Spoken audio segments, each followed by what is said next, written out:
We're so happy that you've come today to hear about what an idea that we have that we're hoping that you'll embrace. And, but we want to know how you got here. And so how many people, their primary way of finding out about this event was social media? This is good. Is somebody noticing here, guys? Are you noticing? Is Jan there? Okay. Okay, so social media, not such a deal. Posters. The posters worked, okay. Let's see what else. Articles in the source in the newspaper. Okay, this is good, so it kind of worked, okay. Word of mouth, thank you. Well, there we go. Isn't that the truth? It's always word of mouth, isn't it? Great. Oh, and emails, did that work for me, emails? I'm going to be asking you a lot of survey by raise of hand today, so get used to this. If you need to, switch your arms periodically. Cool. Well, thank you for being here. Oh.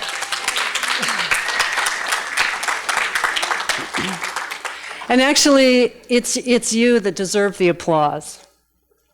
Today is the last day, because today is the last day of the National Volunteer Week, acknowledging volunteers in our state. And just out of curiosity, how many of you have ever volunteered to do something, as in selflessly just did something for someone, large or small? How many of you done it? Look around. Look around. Every hand goes up. And that's the story of this community. This is a community of caring. It's a community of mutual support. I have had the privilege of working among you. I get emotional about this. And I'm always in awe of what I see when I go into the community and see you all at work. Some of you are very quiet about it. For many of you, maybe no one's ever seen what you do. But it gets registered because it actually amplifies the tone of this community and what we're here for and what it means to be in community. Community is about caring. Community is the culture of caring that carries a community onward. Without caring, we're lost, right? So I applaud you for all the ways, large and small, that you have stepped up to help guide, shape, and inspire our community life. And it's really on that momentum. People will come up to me and said that I did this or something which is really outrageous, because that's not true. You did it. We are responding to you. Our Fairfield Cares committee, our steering committee, our board of directors, we are inspired by you.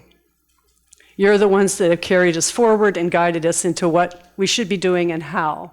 So one of our great missions in our time today here is we're going to first tell a little story a little bit more about Fairfield Cares for those of you that may be not so familiar with what we've been doing and why. We'll share some information that we gathered from a health needs survey that we completed, which was very revealing, which we hope will actually serve as important data and statistics that we can use in writing grants for the future. You're going to hear a little bit about the current state of our social services from someone who's boots on the ground. So this is someone who's actually working in this realm, and it's real-time stuff that she's dealing with. So I think you'll find that very illuminating. And then we would like to present to you, and we'll have a little Q&A after that in case you have questions about anything, because we do very much want your input on that. Because whether this idea that we have, what we found, is going to work is going to be dependent on you. It's not going to be dependent on Fairfield Cares. It's going to be dependent on you. So, and then Diane and Michael Porter will be actually describing what the helpful village is. So that's sort of our day, our time together. And then we'll also have a period of time for questions and answers, comments, and we are very interested in your input. Because remember, we're ears, and we're trying to be your hands. So we really want your feedback. So again, thank you for being here. Don't be surprised. Why this image? So I'm a native Iowan, believe it or not. There are native Iowans. How many native Iowans are there here? People who are actually born here. Look at, there are 10 of us. No, maybe 6. So we're kind of a rare bunch. My great-great-great-grandfather came here from Scotland in the 1830s. And when he came here, Iowa was a prairie. It was a vast landscape of grass, and not just grass, but an incredible community that is the prairie. A prairie is I feel, a great metaphor for community, because prairies are incredibly diversified phenomenon. They have grasses, they have forbs, there are all the bugs and the birds and the megafauna and everything all working together that create this incredible rich landscape that was here. But one of the great hidden elements of any prairie is the roots. It's the roots. Because no matter what happens to the top, no matter what happens to the prairie, it's the roots that carry the knowledge, the intelligence, and the mutual support that actually carries the prairie forward. That's community. So when a prairie burns, it's the roots that help it survive. So every one of us, I'm sure, at some time in our life, large or small, has had a time of a prairie burn, a personal prairie burn. How many of us have had personal prairie burns? Ha-ha, ha-ha, yes indeed. Times when we were really, our things shift and we're suddenly dealing with a whole new reality. And what carried us forward, I'm sure most of you would say, was family, was community, our church, our affinity groups, right? That's what carried us forward, yes? Yeah? Yes, no? Maybe it didn't. If it didn't, then that's what we're addressing here. Because we want to fortify these roots. That's what we're after. We want to build these stronger roots so that no matter what happens at any time, instead of responding to things in crisis, right? Instead of something happening and then we have a crisis response, if we have more stability and strength that is developed in those roots, then we can withstand it. I had a fascinating conversation with a fellow who was in Asheville when the hurricane came through. Wiped out. Neighborhoods, livelihoods, people, gone. And he said, and this is a common response to these kinds of crises, it was the most devastating thing, and we learned some of the most powerful and enduring lessons that we needed to learn. And what they learned was the roots. That was what is actually allowed them, and they are coming back because they got together, they figured out their problems, and they carried forward. So this is the human picture of those roots, of that prairie analogy. You have the community connections at its foundation. In the case of people are sort of more our demographic that are interested in aging and familiar surroundings, it's going to be on that foundation of community connections that's going to be possible. And then in doing so, then we have the opportunity and the possibility of actually honoring the whole person and honoring them as they are, not fit into some prescriptive idea of what care is, but what is this person's actual individual care needs and how do we meet those? So this is what we're learning from our prairie analogy here, is this person-centered home care, which is holistic and more humane. that allows us to remain graceful, dignified, and keeps it personalized. As I said, it's born out of the culture of caring. And what's happened, which is rather dramatic, certainly in the last 10 years, and it's happening all the time, of course, is that there is, especially in this community, and this is something that was borne out by our research that we did and our survey, was that we are witnessing a rather dramatic demographic shift. Look at this crowd. And we are shifting towards real elderhood. And we're going to be challenged by that because there's such a percentage of us. It's almost 30% in Jefferson County that are 65 and older. So we have this demographic shift, and we want to be able to do this wonderful work. So back in 2017, there was a town hall, and the question was, how are we going to age in place? And it was overwhelming by, again, hand survey. At the time, when I asked them, what do people want? They want to stay at home. They want to die at home. They want to be able to live independently, these things. This is what they wanted. Out of that, one town hall, we got together in my home. We had 75 caregivers that I knew of. That was just the ones I knew of, not everybody. And obviously. But we got together and started asking the questions, how are we going to do this? How can we meet this need, this desire? What needs to happen for people? Out of that was distilled out a steering committee, and I'd like to have the steering committee just stand up there. Some of them are back there at the tables there, but steering committee, wave your hand here, steering committee, so everyone can see you. These are an amazing group of people, steering committee.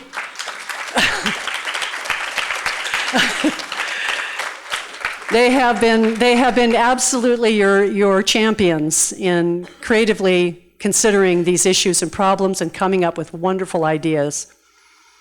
And then from the steering committee, then we also developed into a nonprofit. So we are a 501c3. So we did all these sort of necessary things that we have to do to have a group like this. And then we moved into initiatives, some of which we are absolutely still in the midst of, and some of them we have completed.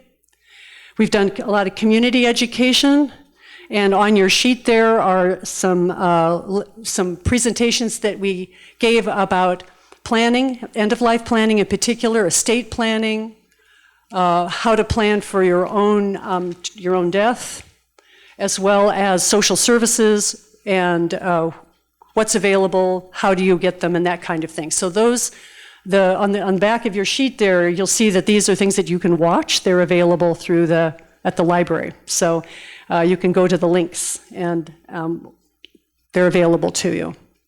The other thing that we did was the greenhouse project. Some of you may remember our initial interest was in actually seeing if we could build a small, these beautiful small family-centered homes, usually of 12 to 14 residents, where it's extremely personalized care.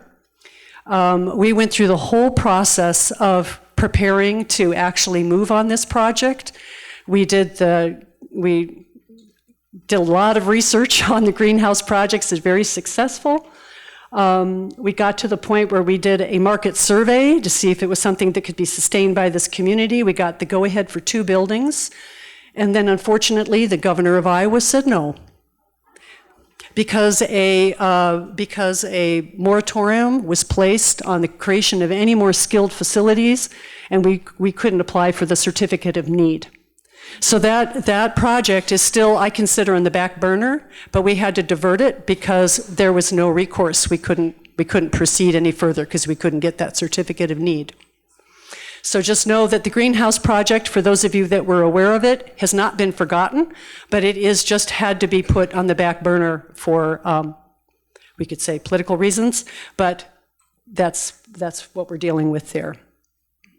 Then we were looking at beyond individual care in actual institutions, or in homes, not really institutions, but in skilled care, then we said, okay, let's really shift our attention into how can we help people improve their home care? How can we improve that? Because that's obviously what people want to do. Ideally, Greenhouse Project is reserved just for those at that time when people's care needs truly exceeds the capacity of someone to care for them in their home. But that should be exceptional. It shouldn't be where people just get taken. That really should be exceptional. If we do a really good job at home care, people should be able to stay at home. I'm a firm believer in that. And I've seen you doing it.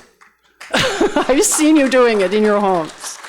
And with the help of, we certainly were doing our work, but there are other great organizations in our community, the Well, different church groups that are doing beautiful work in helping do this too. We're not alone. There are different groups that are working on this project as well. But what we looked at is the Village to Village movement, which was set up in the East Coast. And the Village to Village movement was a very brilliant concept where, and it started in Boston, actually. And interestingly, a group of wealthy ladies who were living alone, and they needed help. So they needed help with things like, they were finding they were having trouble doing like mundane things like changing out filters, or who do I call to fix the plumbing, or if I need a ride, how am I going to get a ride to the doctor, and this sort of thing. So what they did is they built basically a type of a cooperative, and people would pay into it, and then you received those services within it. It's really a brilliant idea.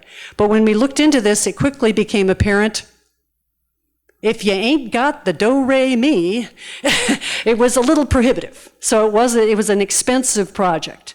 But we were inspired by it, because the idea of it was in the direction of what we wanted, which was this home-centric care. So out of this, we came up with something that we call the Caregiver Project. And the Caregiver Project, we were looking for cheap. So thank goodness we found Meal Train. How many of you have been the beneficiary of a Meal Train? Yep, very nice. So meal trains are pretty cool. There's a wonderful device. This is a free platform, but it's basically geared, the plain meal train is just for a meal a day. So we looked deeper into the Meal Train program and found Meal Train Plus, which was a more robust type of platform that made it possible for us to actually coordinate more layers of care, and this is largely volunteer care in the home. So this is rides, companionship, walking your dog, that kind of stuff, but we were able to actually have that in one place that people could then be assured that things were going to be taken care of. It works pretty well. We've helped about 120 families in this time doing that. And some of them have been really long duration, but most of them were quite short duration. And what we realized was that it's a good, and it will continue, it's a good format for short-term care needs, but looking for people who need longer care or longer, more dedicated care over time, it doesn't work as well. This then brought us to Helpful Village, which we're going to talk about here in a bit in detail. But Helpful Village is just the next iteration, and it actually goes back to this Village to Village movement. But we found this is a program that was actually developed by this fellow out east for his mother, and you'll get the whole story on this. It's quite amazing. But it is what I describe as Meal Train Plus on steroids. And the great thing is that it's going to, because we were fortunately a member of our community, left at the time of his death, left a considerable endowment to Fairfield Cares. We're able to pay for it for you. So, thank you. He's looking down on you, and so this is a wonderful thing. That hurdle shouldn't be there. So we are we wanted to make it so that if you're going to participate in this, that this is something that you shouldn't, the financial part of it, which really isn't that much, but we don't want anyone to feel that that's an obstacle to this. And then the more recent thing that we've done is the needs assessment surveys, which I just want to run through very quickly because that information also is fuel as to why this process of developing this more rooted, ground up, prairie roots, not just grassroots, prairie roots, depth of support is what we all need to start cultivating. This is something that isn't going to be just delivered to you from top down. This is something we are going to create. And that's the beauty of Helpful Village, is that we create it together. Beautiful thing. So we did some surveys. This took quite a while because it required really a lot of footwork to do this survey. This was something we did throughout the county. You may have seen the little things that came in your water bill and that kind of thing. We really tried to get it out to everyone. We did end up with 334 participants. As you can see, 192 care recipients and 142 caregivers. Interesting demographics, not anything that we're that surprised about. Among this survey results, 95% of the people that took the survey were over 65 years of age. 41% had an annual income under $25,000 a year. 32% of the annual income was between $25,000 and $50,000, basically. So this is a poor, in terms of who's at home, what are they dealing with, and how are they dealing with this? In terms of their needing help, these are people that it's tight, right? Interestingly, 84% of them didn't own their own home, which I thought was kind of just an interesting thing. Next one. Caregivers. So the people that then are caring for these care recipients, 63% of them are not paid. That means they're the roots. This is the volunteer army. This is this amazing group of people that are doing this because out of love, compassion and love. Kudos to you. This is good news that people have this kind of generosity, capacity to serve in this way. As you can see, a smaller percentage actually had the caregivers they did pay, were paid for by the client's family. A very few had long-term health insurance, which is its own morass. If you've ever had to deal with long-term care insurance, it is a morass. And then some agencies that were providing, but only 8%. So this is a pretty sobering thing, but I think this is a good reality check on what's happening in our community, and this is not unusual. This is not just Jefferson County. This is a national phenomenon. The numbers may vary a little bit, but this is what it looks like. Next. What they needed help with: housekeeping, health and med needs, meal delivery and prep, transportation, mobility and safety support, home yard access and maintenance, and access to services. These were things they told us that they needed and that they required. And again, the vast majority of this was being given by volunteers. Next. They had, I love this man, the worried man. I call him the worried man, but it is worrying. It's sobering when the finances get tight. 35% they actually needed immediate help with bills and services. And that includes utilities, medical and dental, phone bills, home maintenance, and modifications. Then the picture of the caregivers themselves. What is their job? This is monumental. that caregivers are not supported in their work more completely is just, to me, is mind-blowing, because they are oftentimes the person who is governing the well-being of that recipient. And they're drawing on everything they've got to do it. And you do. You pull out of the deepest reservoirs of your capacities to do this work. Kudos to you. They oftentimes provide comprehensive support with daily living and medical care.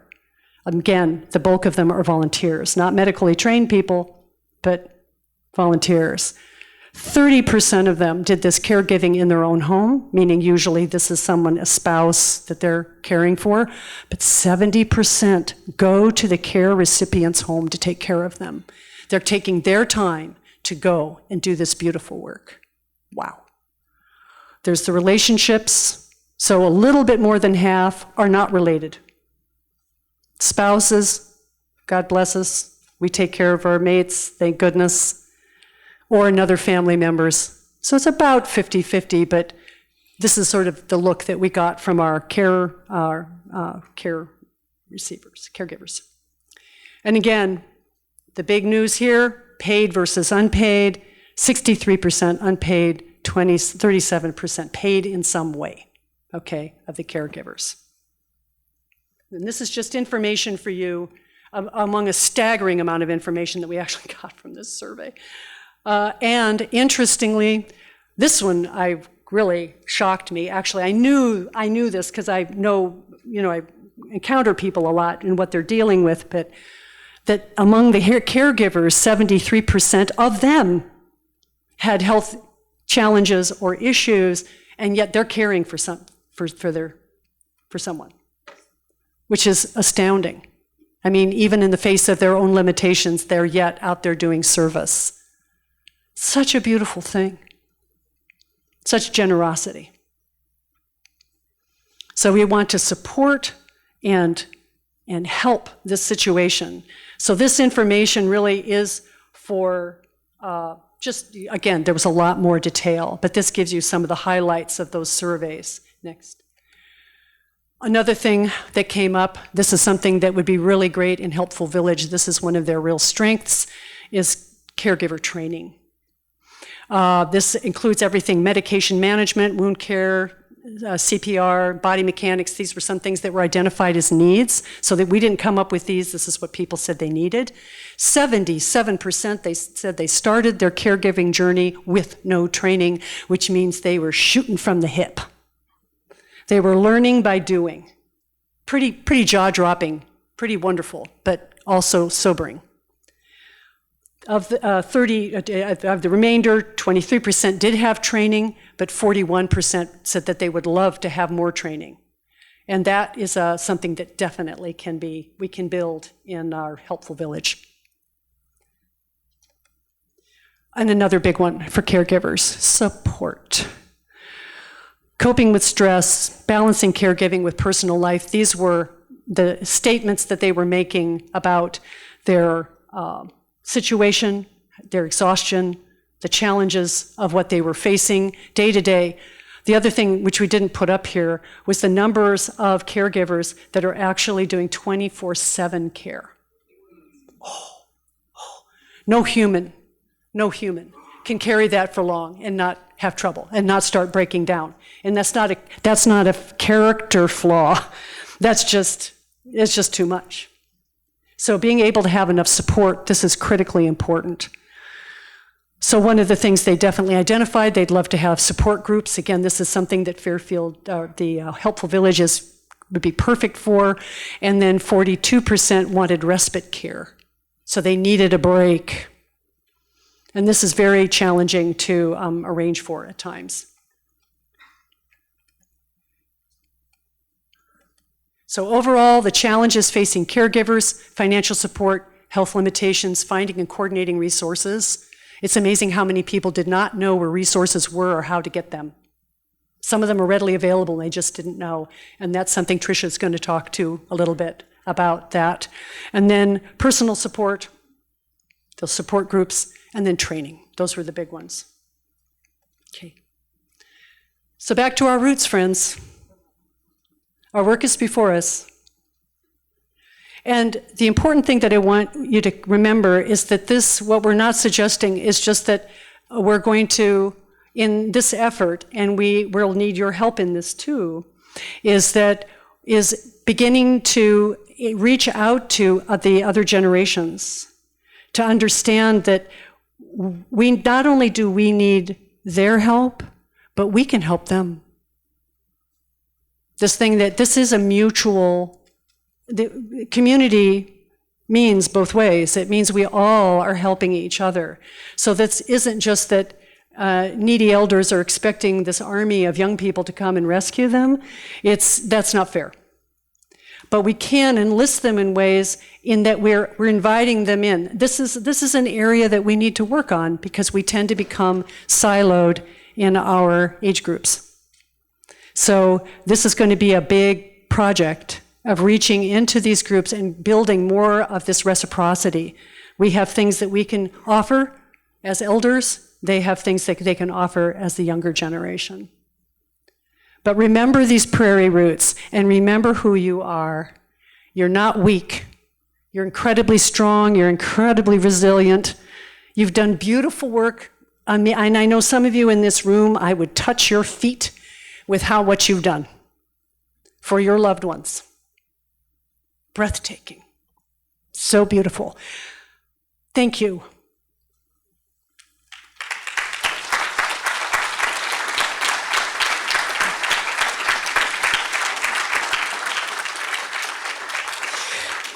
So now I'd like to introduce Tricia. And Tricia Jacobs, who is a social worker, and she is on our steering committee. Tricia is a firecracker, and she has wonderful skills. She is really a high energy, wonderful person who's doing really beautiful work in our community. There are times when I'm working up these teams where when I need help for gathering social services and getting those coordinated. Tricia's my go-to here, and she does a beautiful job. So I'd like to introduce Tricia to you.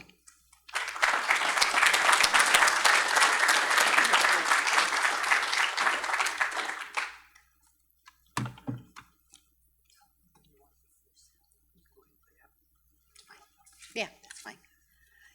My name is Tricia Jacobs, and I'm a bachelor's level social worker, and can you hear me now? Okay, sorry. My name is Tricia Jacobs, and I'm a bachelor's level social worker, and I've been here in the Fairfield community for the past 2 years. And I was shopping at Everybody's one day and saw a poster hanging up advertising for Fairfield Cares, and so the posters do work. And decided to contact Jennifer, and we met over coffee, and I got started. And I just wanted to give something back to the community where I now reside. And I go out and do face-to-face visits when I'm asked, and I talk to people on the telephone and help people cut through all the red tape of the social services world, and because the system is very, very large and it can be very difficult to get through. How many people here today are caregivers themselves at this time? Do we have a lot? And then how many people do we have that are seeking help for themselves at this time? Do we have anybody in the room? Okay. So first of all, I'd like to talk to you a little bit about the proposed changes that the federal and state government are looking at. Now, we don't know if these things are going to happen or not. All the wording of how things are being written in articles and on the news, it's such a mixture and such a mess, we just don't know. But I think we have to be prepared for the just in cases. Right now, we have 21% of Iowans who are receiving Medicaid. That's roughly 1 in every 5 people, and to me, that's a phenomenal number. The proposal at this time is that able-bodied people between the ages of 19 and 64 be taken off of Medicaid. And I think everybody in this room would agree that there is waste and abuse in the system. It's the government, so there's got to be.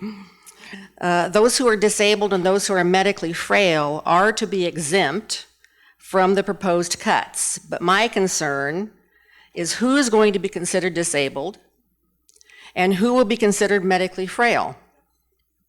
And those are very, very wide open terms that, I think we all need to know the answers to. So what if disabled means you have to be already receiving Social Security disability? You can be on a list for Social Security disability after you apply for years before you're approved. although you're disabled the whole time, you're not deemed disabled until you have that status of starting to receive Social Security disability. Or medically frail means that you already have to have met nursing home level of care. There are a lot of people out there who are on the edge of meeting nursing home level of care and just aren't quite there yet. Are they going to fall into that category where they do not fit the exempt status? I think it can just be interpreted in so many different ways. Work requirements are also being discussed for those on Iowa Health and Wellness, which that's a program that gives you the exact same coverage as traditional Medicaid, although it developed during the Affordable Care Act when the Medicaid expansion took place.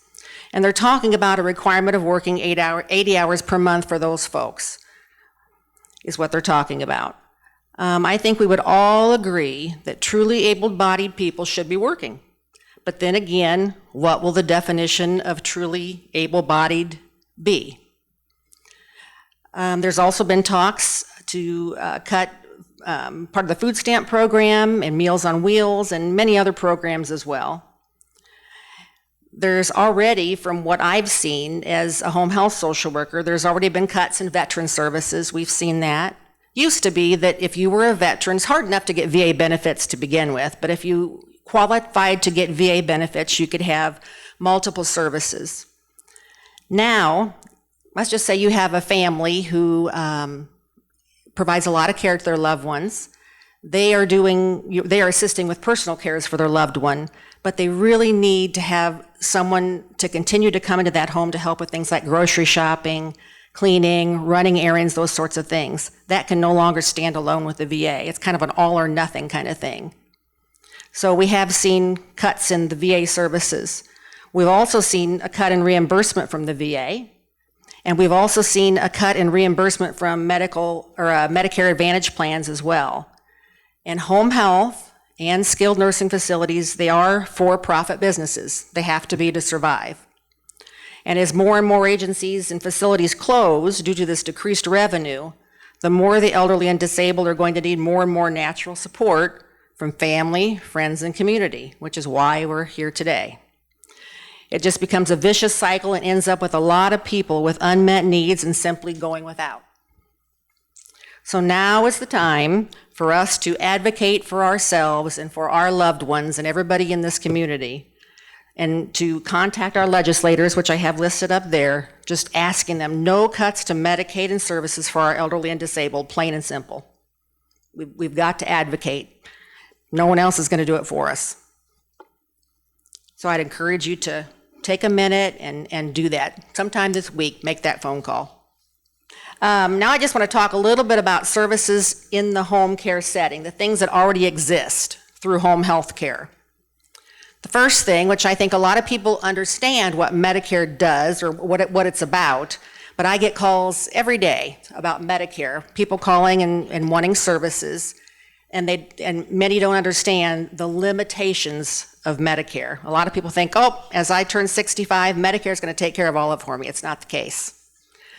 Medicare, first of all, it's doctor-driven. You have to be homebound, and what that means is you have to have a skilled, or homebound just means that it's a taxing effort for you to be able to get out and about.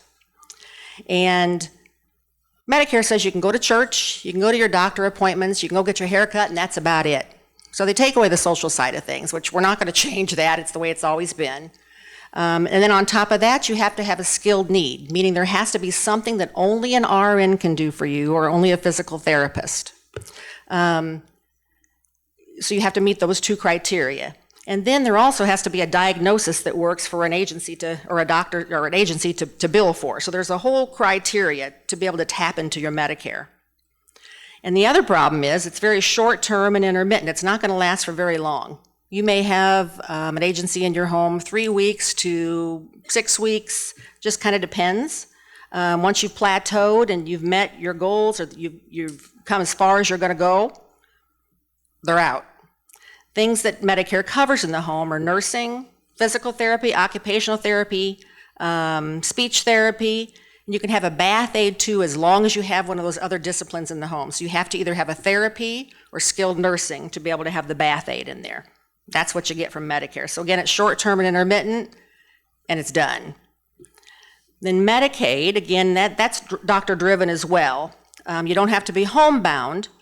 And things that are covered are home health aides, for bathing, nursing, and therapies. That's what you get under straight to traditional Medicaid.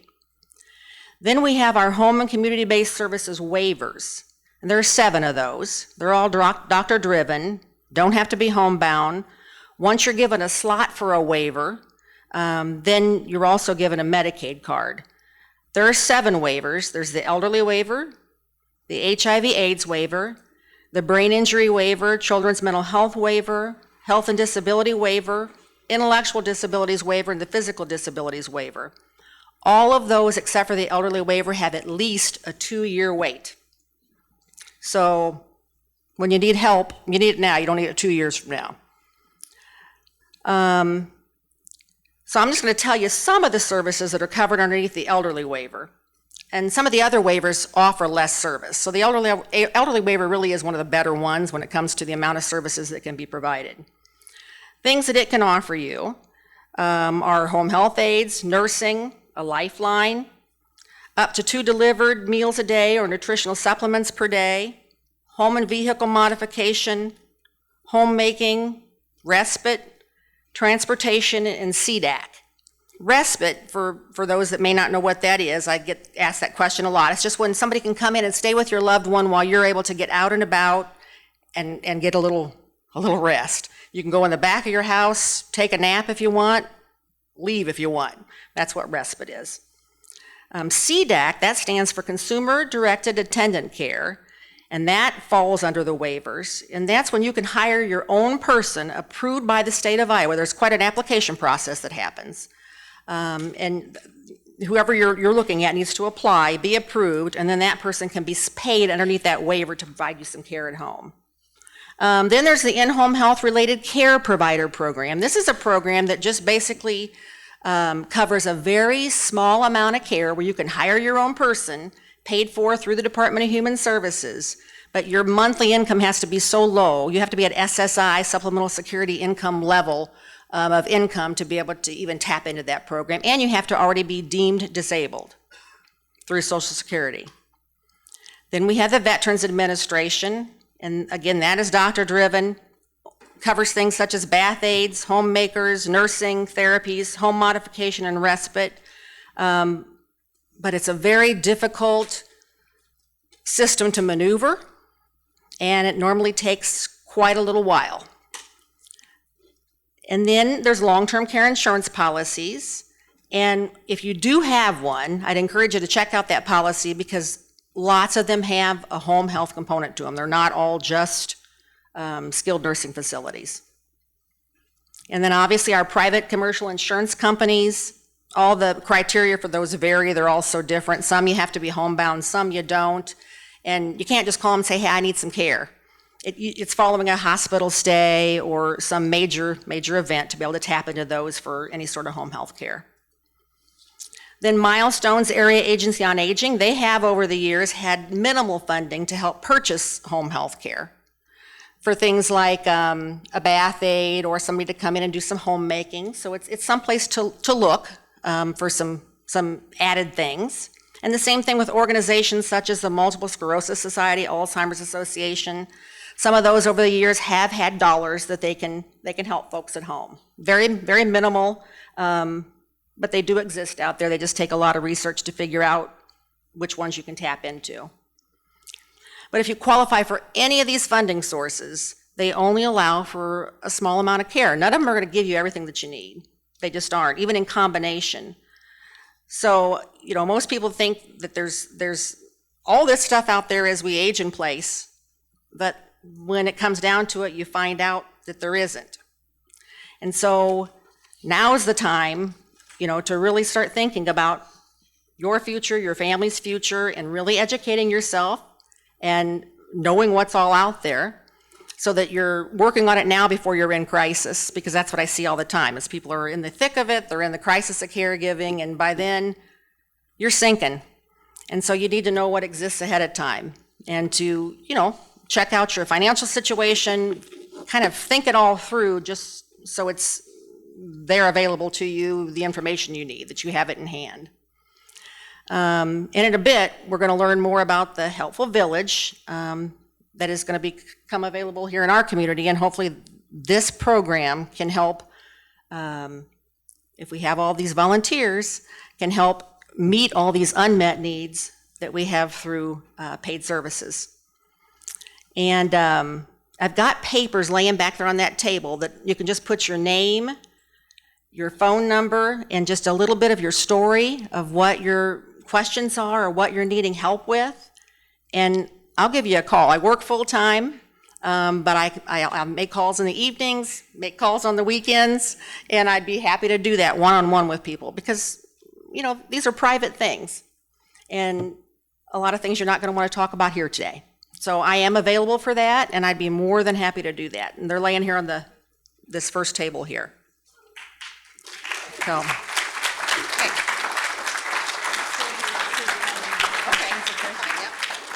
So for this part of the presentation, thank you, Tricia. And she really will do this. She actually will call you. Really. So they are on that first table on I think on the left. You'll just see it. They're very plain sheets. But if you would like to contact her, don't be shy. Take a sheet and fill it out. So Diane and Michael are some of my favorite people. And they were in IT before IT was even known. So they have a lot of depth and really have applied themselves to unpacking this Helpful Village for us. So they're going to explain it to you. So listen up. Thank you.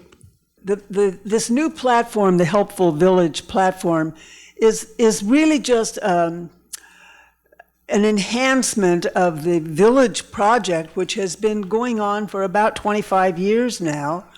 There's a wonderful guy named Manuel Acevedo, who is a software developer and designer.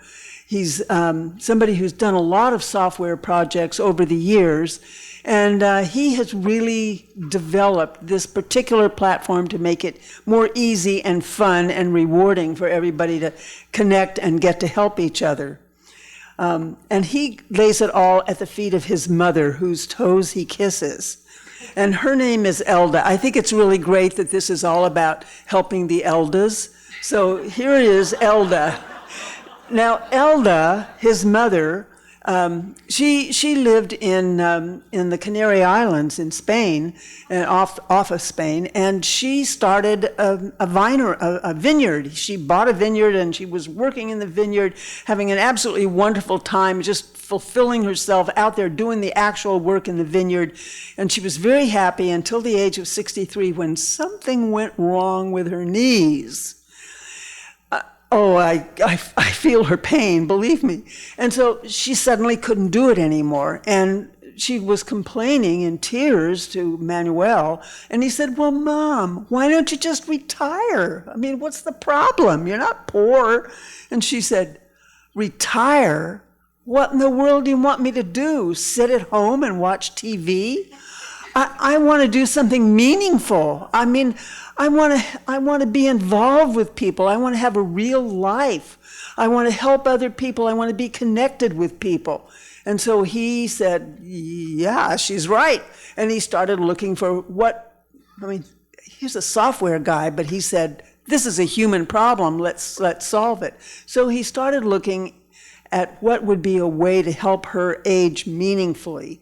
And he discovered this village movement, which is this wonderful movement in which people come together to help each other. It's not something that is a program brought down by the government, thank goodness, because this is something that people do together to help each other so that they can have the joy of communicating with other people and helping other people. It kind of replaces the family unit that has tended to disappear to a large extent. We don't really have the extended families to take care of each other that we used to. So this Helpful Village idea is to help the people to get together to help each other. So Elda said, yeah, that seems like a pretty great idea. And she became one of the first volunteers. She didn't really need help to get to the doctor or anything like that, but she just couldn't work climbing around in the vineyard anymore, but she got very active helping other people in the community of the Helpful Village. It turns out that after a few years, she's now starting to need some help herself. But she'd already gotten a lot of satisfaction out of helping other people, and now she plays both roles, both as a member that receives help and as a volunteer that gives help to other people. So what is a Helpful Village? All right. There's several, really the Helpful Village is not a location. I mean, we're located in Fairfield, but what makes the Helpful Village, the village, is the network of the people. And there are several categories of people. The members has a sort of specific meaning. It means people who are receiving help. And in many of the Helpful Villages across the country, there's a fee to become a member, and eventually it costs something to have this kind of a program. Eventually, somebody has to pay for it. And as Jennifer was saying, because of very generous donations, we're not having to charge anybody to be members for this first year.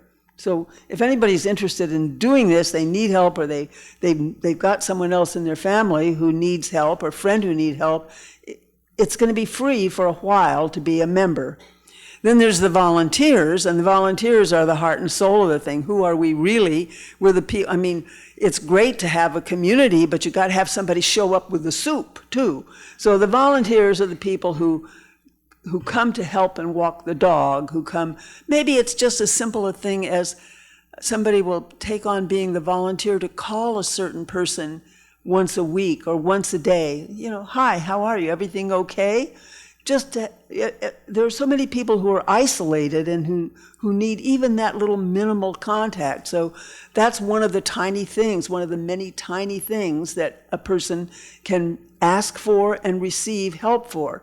And you're probably already getting the idea that if you were a volunteer, you don't have to be a volunteer 6 hours a day, 7 days a week. You might take on one little thing. You might spend 10 minutes a week to help one person in one little way. Or you might become much more involved, but even the tiniest bit of involvement is tremendously fulfilling, as almost everyone here raised their hands that they'd been a volunteer at some time. And you know the wonderful rush of good feeling that you have when you're able to actually help someone else. So that's what the volunteers are doing. Under the Helpful Village model, the volunteers don't do medical help. They don't come and do nursing care, but they can do these more family kind of things. Now, sometimes the members need more than what the volunteers can do. Like they may need skilled care or just nursing care, or they may need someone to come and help them figure out how do I get on Facebook so that I can see what my grandchildren are doing. It can be anything like that, but some of those things are volunteer and some of them have to be paid. So if what you need or what a member needs isn't something that can be done by volunteers, then part of the Helpful Village is a network to help people get in touch with people who do help for pay. And that's where we get recommendations for electricians and for nurses and for any kind of help that people may want. And then the other thing that is an element of this Helpful Village is the social opportunities. And this is going to come out of the people who are participating. Now, most of the villages across the country are having more than just members helping members. There are also social groups are rising up, book clubs, walk in the park day, Tai Chi. People have got all kinds of projects going on, and these are all shown, offered, and made available through the Helpful Village platform. And a person who's a participant can find out about this stuff and go take part in it. So the social opportunities are huge, and they come out of us. Again, this is something that we're creating together, all of us, rather than something that's handed down. Here it is, you will follow these prescriptions. So this is just to indicate that software really is the tool by which all of this works. And Manuel Acevedo has made a really beautiful computer interface. He didn't like it that the interface that the older villages had were so hard to use that, you had to be, nobody could do it. They had to get their grandchildren to help them.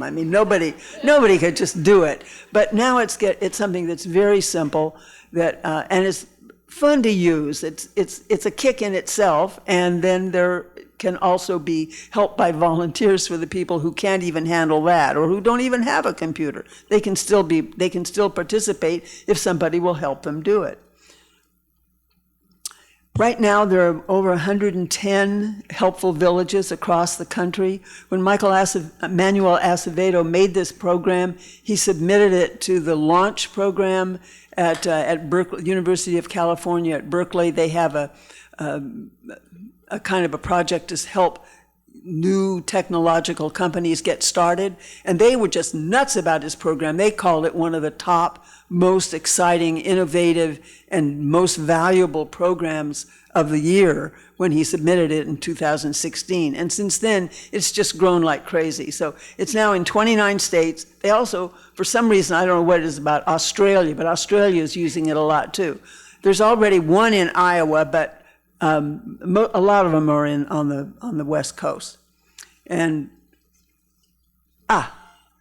that's it. Michael's going to talk to you a little bit about how this works.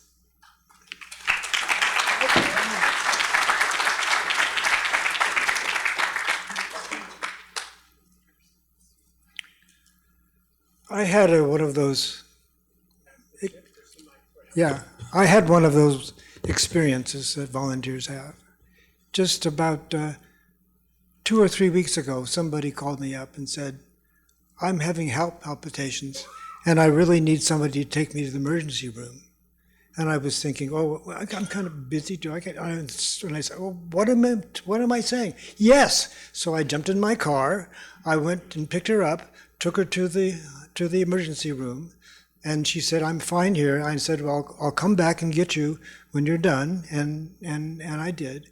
And she was okay. She was just dehydrated, and they gave her some fluids, and she was fine. But that experience, it made me not just happy, it made my whole soul happy. I can't tell you, it's ineffable. There's no way to describe it, the kind of happiness that gave me.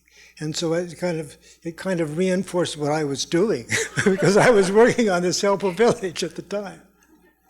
So that's these are the benefits that you can get if you're a volunteer. Everybody can enjoy it. It provides purpose, reduces stress, improves well-being, builds connection. These are scientifically proven results. Human beings have often, for many eons, especially in small villages, all helped each other.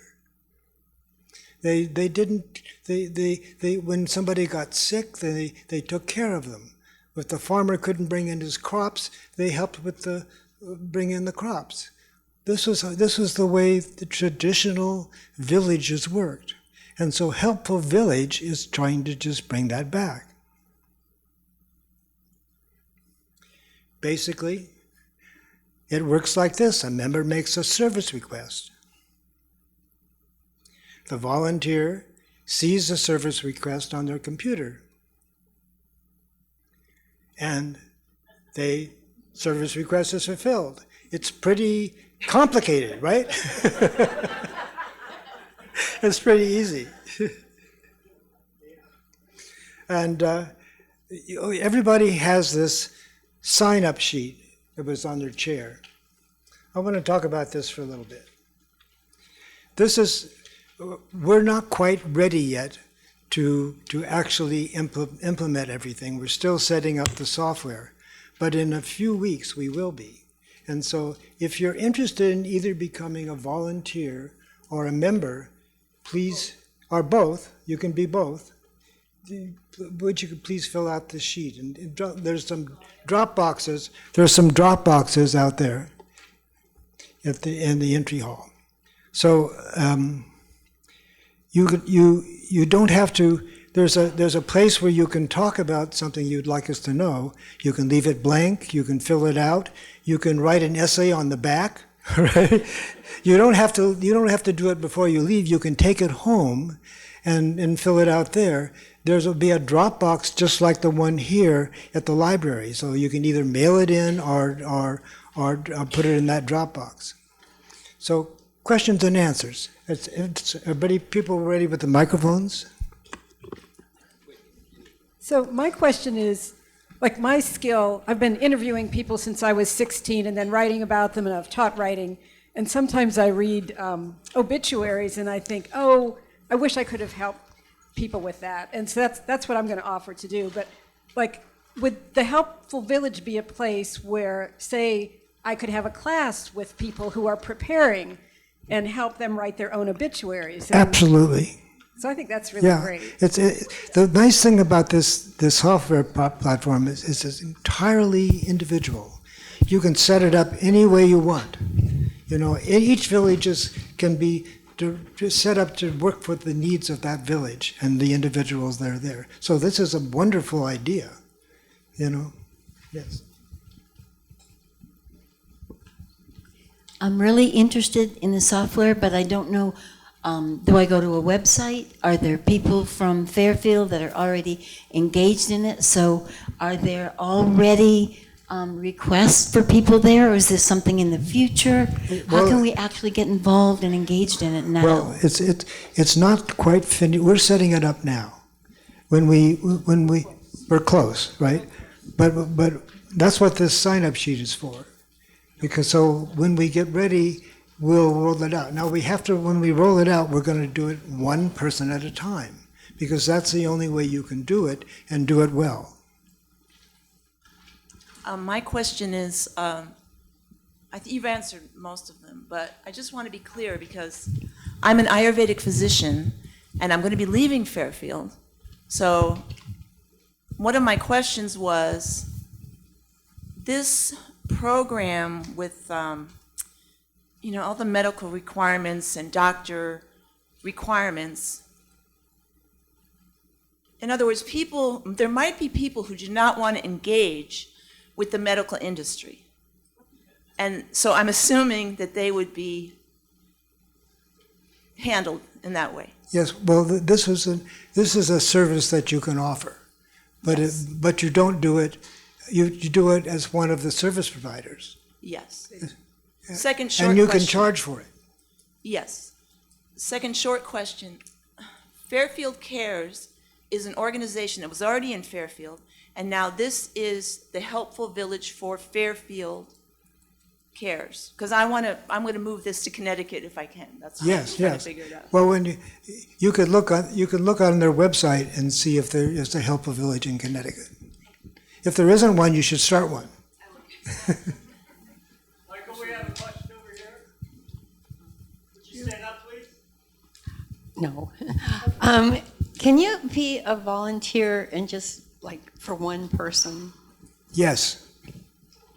You entirely are in control of what you volunteer for, and for whom.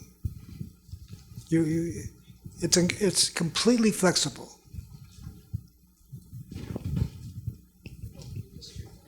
Again, the whole point of this is about fortifying that root structure.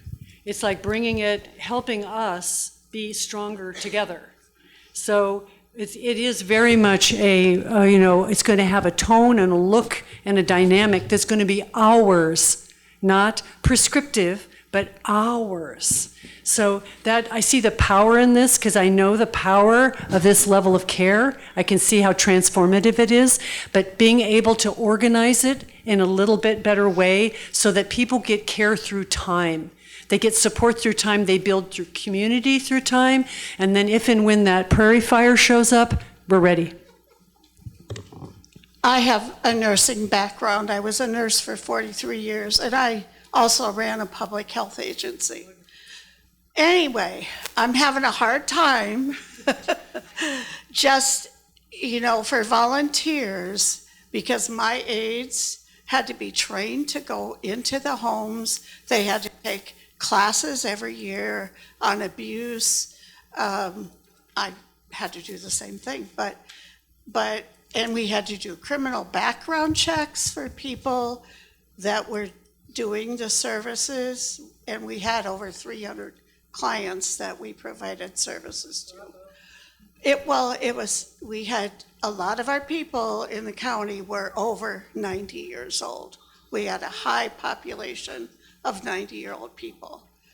And because of the waiver and things like that, I also opened an adult daycare with our local teen center because I had teenage girls. Where is this? Pardon? Where was Floyd County. Floyd? Yeah. You want to help us do it here? Well, no, I'm just saying, I don't know what your criteria is for people giving care. You said something about classes, and I guess that just Yes. struck. Yes, volunteers there'll be an orientation session and training session for volunteers. That's actually required by Helpful Village, that we do that. One of the other concerns was perhaps. Wait. Sorry. I think one of the other concerns that she was mentioning was screening them to make Yes. sure that they're Yes. ethical. Yes, there's actually, every volunteer has to go through a background check. A simple. Yes, It's not a fingerprints and the whole, it's a simple background check. You want to say that? Some of us in this community over 65 have been trying to intellectually and financially support ourselves by becoming part of the Sophia University because it provides the income through student loans. How that gets paid back is up to God. But right now, because there are 70 to 75 people, most of us are IT challenged. And if this could be part of, we're trying not to stay stable as we grow old. And we need this kind of help. Classes, I'm sure we'd be willing to pay for them. But if there was some way that this program could help all of us keep providing for ourselves, we would be very grateful. yes, one of the main categories is helping people use their smartphones, their computers, set up their printers. This is one of the categories that people can do for free. And also about the paid, the nursing care that might be professional and paid for, we're going to try to create a scholarship program for those people in need, so they can get some help with that. So everybody, we want, if possible, everybody to be able to afford it. That's our goal, yeah.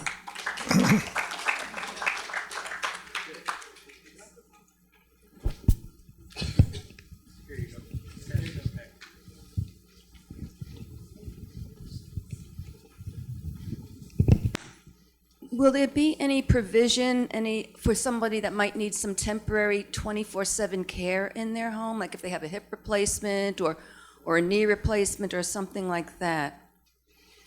Yes, actually, that's what Meal Train did. Meal Train Pro, actually. So that should be easily possible.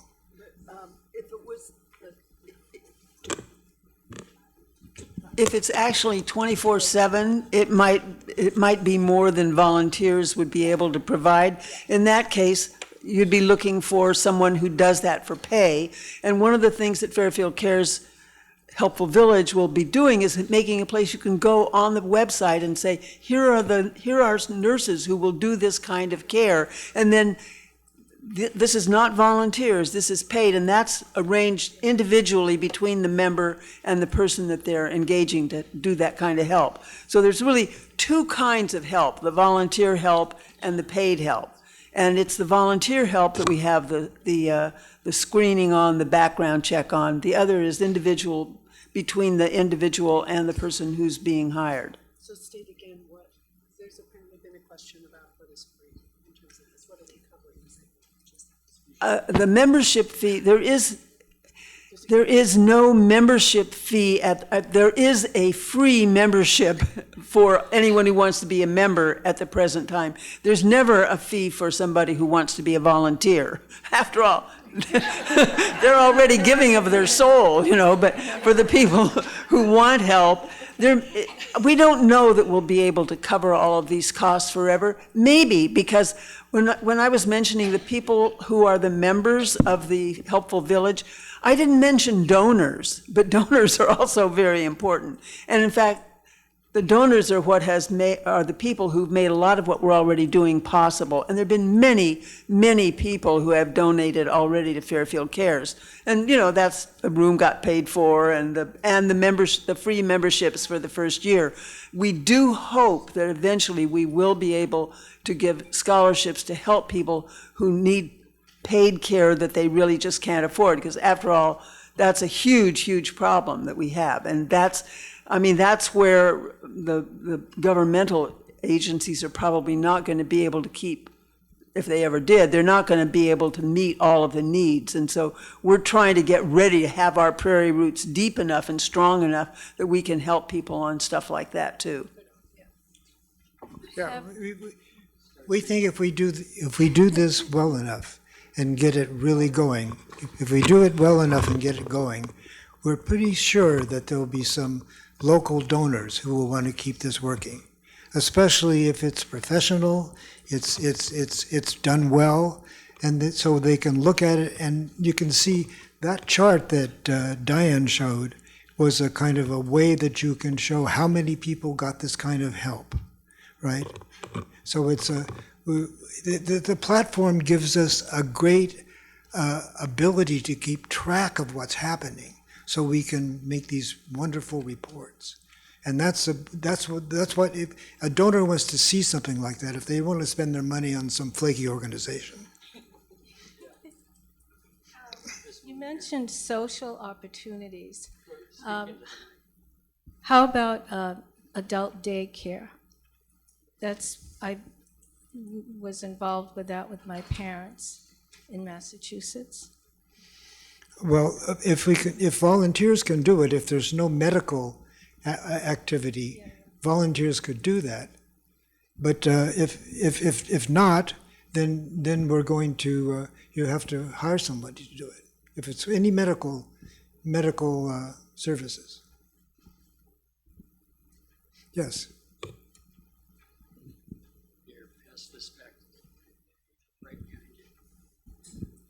Thanks. I want to come back to that question I just asked before about 24/7 care, because I know it's really difficult here in Iowa to get that in Jefferson County. We had it for my mom in New York. There were agencies that were able to provide that.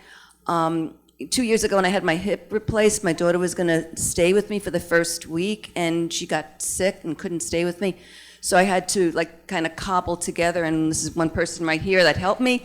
But I know how hard it is to get that kind of 24/7. So I guess my question is, can this program help to bring together more people that can provide that kind of help? Because as we get older, we're going to need it more and more.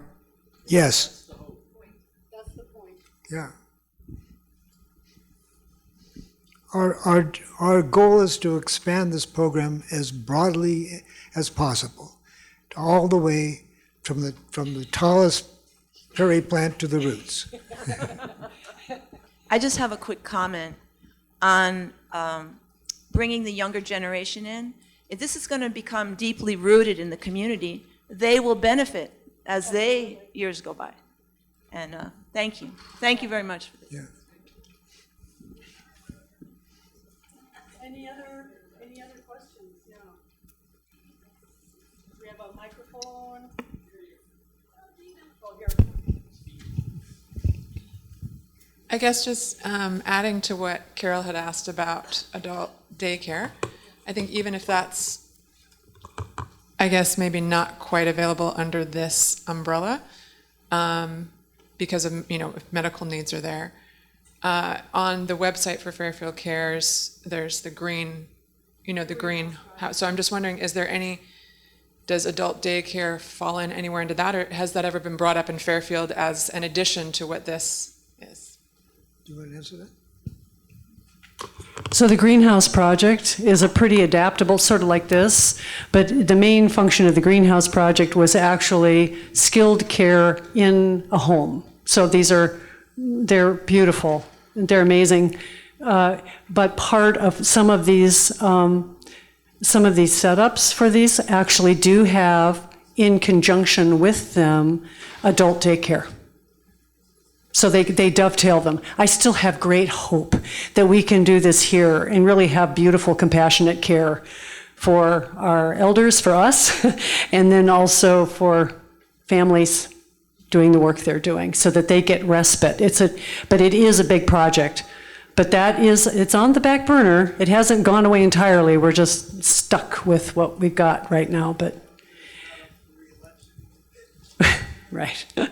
Any other questions? Yes. Vina. When this, Michael, when this is completely set up and the software is done, do volunteers sign up on their computer? Will that be how it works? And then you just check your computer if there is a request?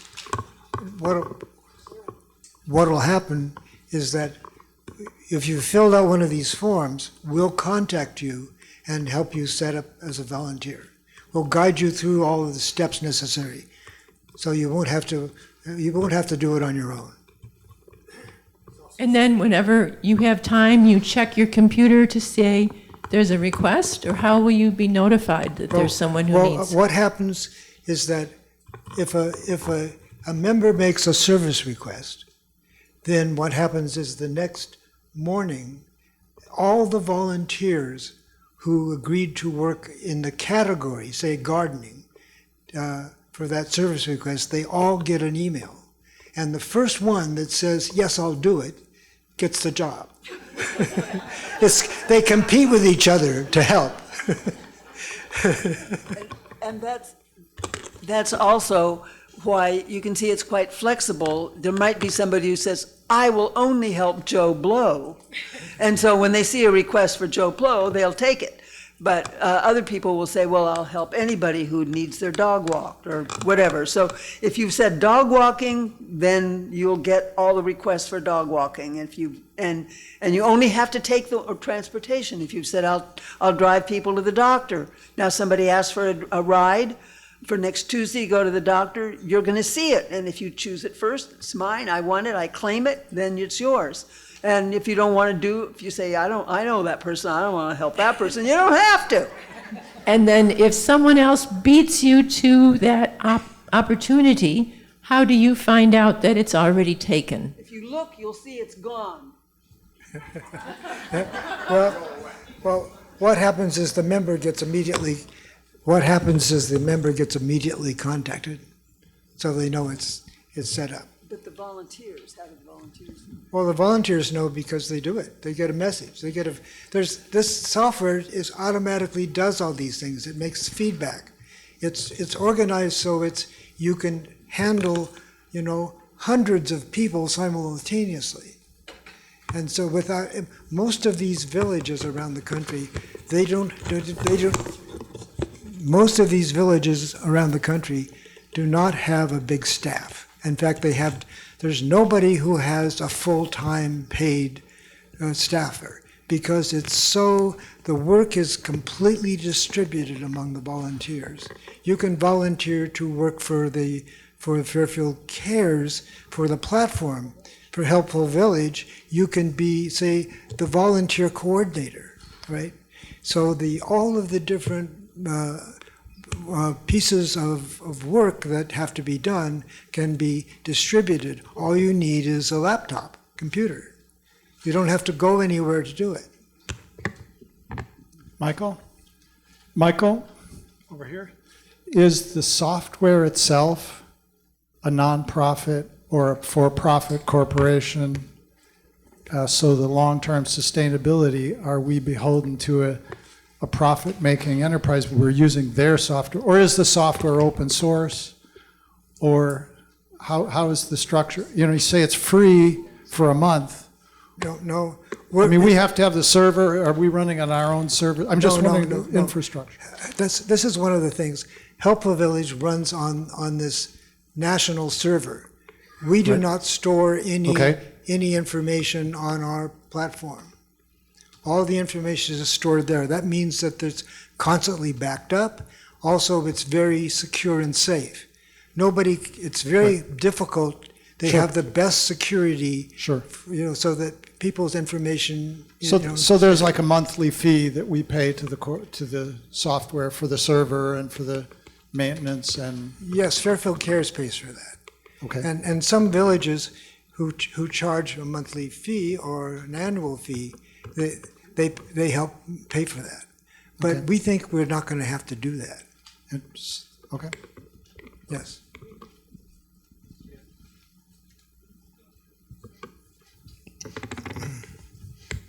Over here, Mike. I just wanted to donate one of my books for people. It's called A Daughter's Voice, and about caregiving that I did for my parents. And I think it would be helpful for people. It's to give back the respect and dignity that elders deserve for their last year of their lives. And for all the ones that I sell, I'm willing to give, 10% to help other people. So this is the book. I did the painting for the cover. That's my parents. It was in Canada, but it's principles that work everywhere. Very nice. Beautiful, thank you. So do we, in order to find out about when all this is ready, because you said it's pretty close. Yeah. Hold it up. Yes, we can hear you. Okay, so you say it's all pretty close. Do we just go on this website, fairfieldcares.net? No, you fill out this form. Oh, On the and leave sign-up it with form. you, and then you'll Yes, contact you us? Can, you can leave them at the drop-off box, or you can mail it in, or you can drop it at the library. Okay. You don't have to fill it out now. Okay. And you can put as much information in it as you want. Yes. Okay. Or not. Okay. But we do need your contact information. And whether you want to be a volunteer or a member or both. Yes. Hi, I'm Karen Jentz, and I do coordinate a caregivers support group here for folks caring for folks with dementia. That's my question, but it's good because you didn't hear it. If anyone wants to find me, sometimes we don't advertise too well other than word of mouth, but there is a 8-year running. Jennifer was at our first meeting 8 years ago in May. But anyway, my question is, many people really would benefit from respite since we don't have an adult daycare here, which I understand does charge large fees usually when they're established. But if you put a category into the services for respite, a lot of people don't feel comfortable saying, I need respite, when they really, really do. I really benefited from the VA respite program and then later home health services for my husband who's in long-term care. But I just wonder if that will be addressed, because I think it's well worth being addressed. We're going to try to address all the possible kinds of care that we can. Yeah, this is ours. This isn't Helpful Village somewhere. This is our Helpful Village. So these beautiful ideas, these are things that we want to build into this. So we want your passion, we want your ideas, because this is what's going to make it, useful to us and resilient to our needs, is that if it meets our needs. So this is great. I love these ideas. So we will try to do things like that. We'll shape it to fit this community as we grow. That's the plan. That's an.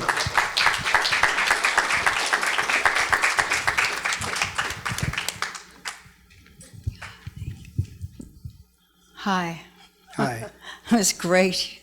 Done a lot of work to get this thing up.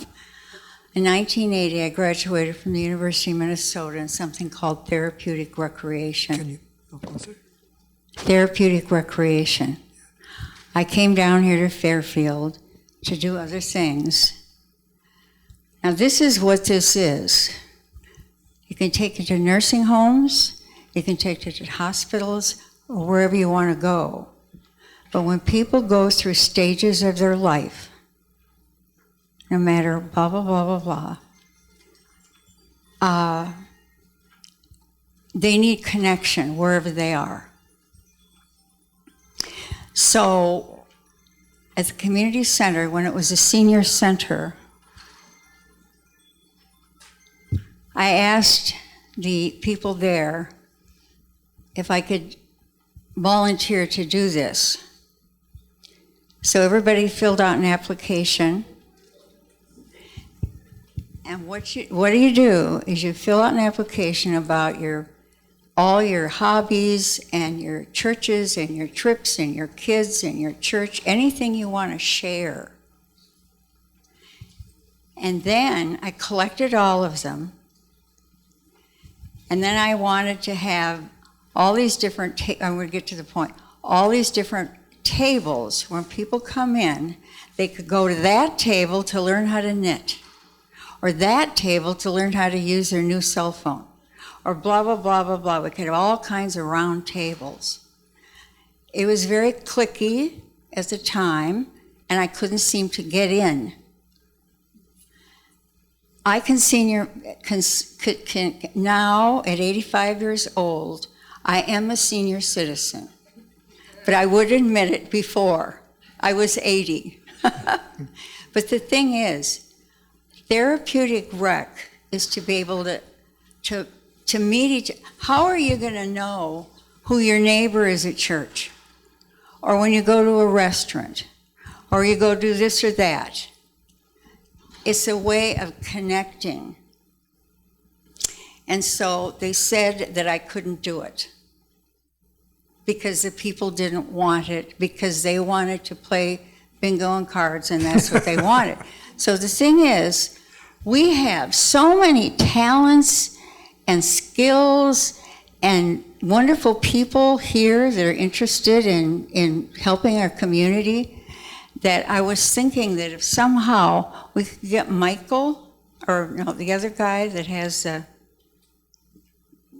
you were talking about him, I can't remember his name.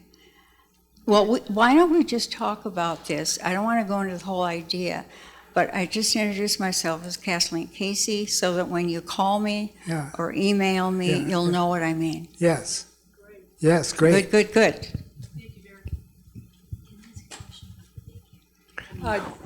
One of the main goals of the Helpful Village around the country is social interaction.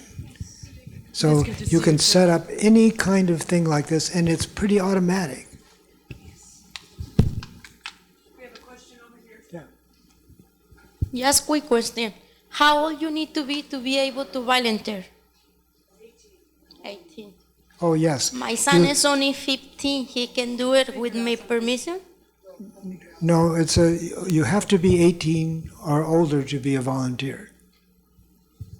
It's an insurance issue. Yeah, we do have insurance that will cover volunteers. Yeah. Any other questions? That isn't to say that we could figure out like auxiliary things.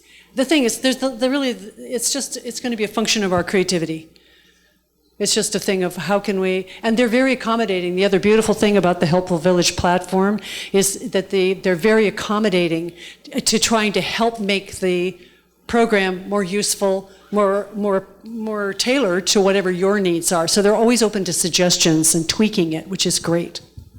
Any other short questions before we wrap this up? Yes. Concerning the adult daycare, has it been explored that a possibility could be using a room at Cambridge, and that a long list of volunteer people could go in and volunteer one day a week or an afternoon a week? And I mean, it would give us something to look forward to and give meaning to our lives as well as helping others. There are many models for adults and young children working together, and they're wonderful. So thank you for spurring me on. Right. I think this is a really powerful project and much needed. And again, you'll also find within this Helpful Village, you'll find people who are like-minded in that and will want to get together and start to create things. Because it isn't just about carrying across, it's also about, getting us inspired about what it is we want to have and how. It's a very dynamic thing. It's extremely gratifying. Yeah, we're not rigid and stuck. No. No, We- we're wide open. We're wide open. Any other questions before we conclude today? Thank you, everyone, for coming. This was really so much appreciated. You're taking the time. So please fill out the forms if you feel so moved. There are boxes there for them at that table.